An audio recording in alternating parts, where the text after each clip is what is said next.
दोस्तों section 15 value of taxable supply, इसका inclusion का पार्ट और जो इसकी डेफिनेशन थी वो मैंने अपने पिछले शॉर्ट में रिकॉर्ड करके अपलोड कर दिया अपने चैनल पे। आप मेरे चैनल पे जाकर के देख सकते हैं।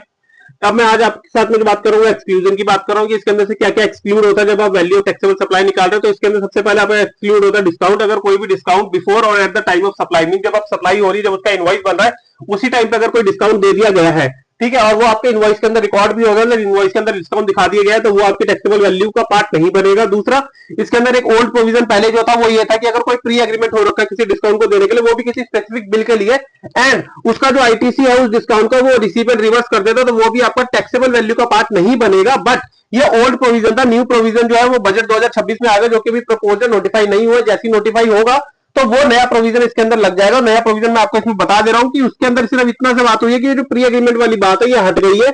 इसके अंदर उसने सीधा बोला है कि इस केस में न्यू के अंदर जो है वो सप्लायर जो है वो क्रेडिट नोट इश्यू करेगा एज पर सेक्शन 34, और जो रिसिपिएंट है वो उसका इनपुट जो था वो अपने उस इनपुट को अपने से कम करेगा, मीन उस इनपुट को रिवर्स कर देगा। तो issue the supplier has issued the credit note as per section 34 and the recipient reverse the ITC which is claimed by the recipient previously. ठीक है, ये इसका इतना सा पार्ट है जो कि हमारे एक्सक्लूजन का है। उसके बाद में जो लास्ट है वो ये है कि अगर कोई value of taxable supply sole consideration नहीं है, ठीक है, सोल कंसिडरेशन नहीं, तो उसको जो प्रिस्क्राइब किया जाएगा वो हमारे रूल्स के अंदर प्रिस्क्राइब है। हम रूल्स के हिसाब से उसकी वैल्यू को निकालेंगे, वैल्यू ऑफ टैक्सेबल सप्लाई को।